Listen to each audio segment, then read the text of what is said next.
De-Scamming Scammers and Finding Big Wins. This was originally published in my growth hacking newsletter, edwardstrom.com/newsletter. And I turned it into an article, put it on my site. I'm going to read this article because it's something that a lot of people have asked me about in the past. It's the MozBar Chrome extension. I use this thing every day, so many times a day. And I'm going to talk about how I use it. I'm going to read this article and give some comments as I read on. It's a short one. We're going to have a short one. It's raining outside. I'm watching the sunset. I'm watching the sunset as I record this, the European sunset, as I record a podcast about the MozBar. Many marketers have heard of the MozBar Chrome extension. Few use it properly. Now we're in the article. I use this free tool to de-scam scammers, figure out where I'm likely to win with little effort and where I'm not, and discern the legitimacy of business people I meet who talk a big game. I actually love this article that I wrote. I thought it came out really well. Oh man, I'm feeling nice. The MozBar is an SEO tool. We're having an SEO episode. The MozBar is an SEO tool, but only half of my uses for it are SEO. If you've never used an SEO tool, this will be extremely useful. If you have used an SEO tool or even this exact tool, the way I use the MozBar still offers some differentiation from how others use it. By the way, the MozBar Chrome extension, it is free. Free Chrome extension, so useful. Let's talk about domain authority and page authority. Moz has two useful SEO, 1 out of 100 scores called domain authority and page authority. I talk about them all the time in the show. Authority increases when more websites link to a domain or a page. So these are called backlinks. Authority is valuable because it boosts the clicks you get from search engines by ranking your pages higher. So you want that domain authority, you want that page authority. Domain authority is for edwardstrom.com. That's the domain. edwardstrom.com/newsletter. That's a page on the domain. And you can have separate scores for each of these. Generally, you want to have the highest domain authority possible. The page authority is valuable too. And this authority, you get this when people give you links. Specifically when they give you follow links, that's a type of link that passes on SEO link juice. So I write, if the Wall Street Journal links to your domain or page, that tells Google your domain or page is authoritative. This boosts the 1 out of 100 SEO scores. Wall Street Journal, by the way, has a very high domain authority score. Let's see what it is. The Wall Street Journal's domain authority is 93 out of 100. That is so high. So you can see this I'll put in a screenshot if you're watching, but if you're not, you just click, when you get the MozBar, you click on the number, and then you can see the individual page authority and the individual domain authority on a page and website. And it's represented in the MozBar by PA, page authority, and DA, domain authority. Importantly, these scores value the scores of the websites that link to you. So you want links from websites with the highest scores, like the Wall Street Journal, 93 out of 100, crazy. So what I use this for, I use this to discern the strength of my websites, the strength of competitors, the effort I should exert to appear on a website to get a link. I'll put more effort into a website or page that has a high authority, as this is more valuable, the legitimacy of sites that I'm on. So this, I think, is pretty interesting, and not a lot of people know this. Scammy websites typically will have very low domain authority, maybe under 10. Likewise, people may claim they have highly trafficked websites. So they might talk a big game when you meet them in person at a conference or an event or wherever, and you can just go to their site and their authority might be low. And if their authority is low, this could suggest that they are exaggerating their influence or that they are lying. Now, it's not always the case, but if you can't validate their success in other places, such as a huge following on Instagram. And you can tell, by the way, if a following on Instagram is paid for by looking at how many comments posts are getting. If posts are getting a lot of real comments, then the Instagram is not buying followers. But if the posts are getting comments that are just emojis, then the engagement is paid for and it's fake. That's just a side note. But so you can look at people's websites. You can see if this is a scammy site. Maybe the site is impersonating another site. This happens all the time in crypto. I've worked in crypto for so many years, and I've seen this so many times. And people have tried to fool me with it. And I go to the site, and I see that the domain authority is very low. And I say, oh, nope, this is a scammy site. And then I'll look at the URL, and maybe the URL will have some misspelling.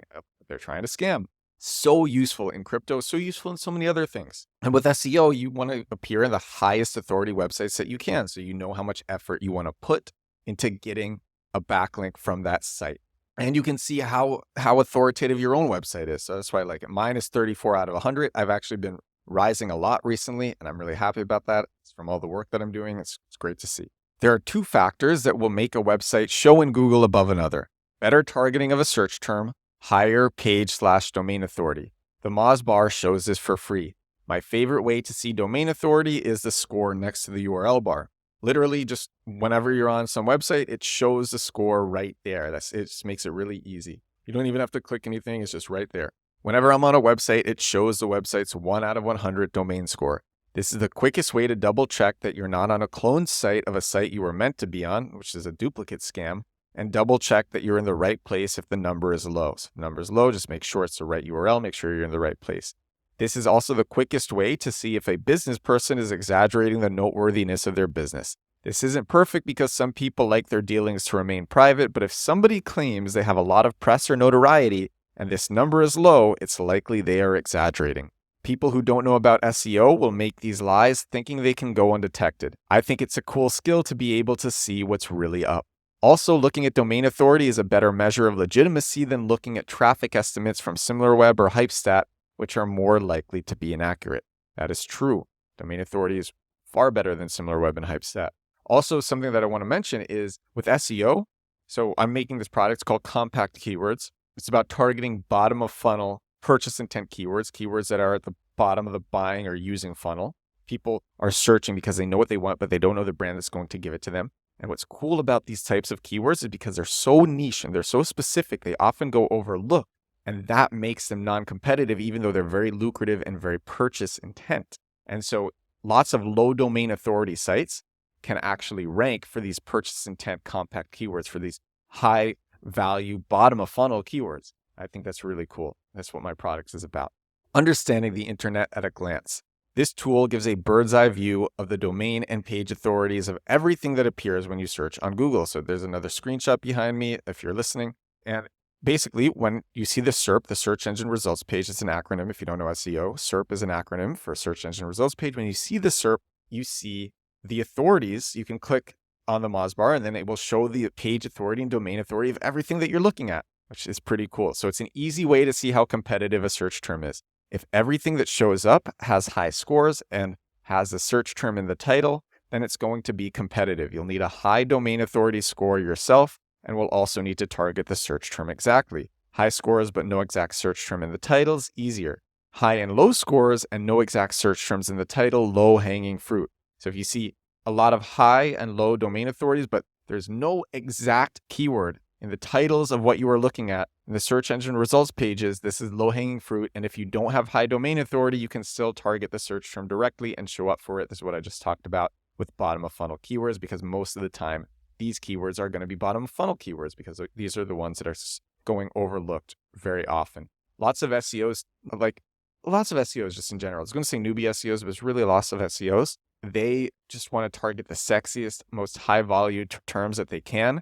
And that's a waste of time. Those take a lot more energy to rank for, a lot more words, thousands of words. Bottom of funnel keywords are so non-competitive that you can just put together something with a few hundred words, and that's good enough. So it's crazy. All right. How do you target the search term directly? The general rule of thumb is to put the search term in the page title, the URL, the meta description, the first alt text, the H1 heading, and the opening sentence. You can leave one or two of these out, but no more. If you do these things, you'll target the keyword better than most other websites. The MozBar also shows this again for free. When you click on the number, it gives you a drop down of the information of the page, and you can see the on-page elements, and you can see all the information right there. So to recap, here's the end. We're at the end. This tool lets you see, and this is a free tool.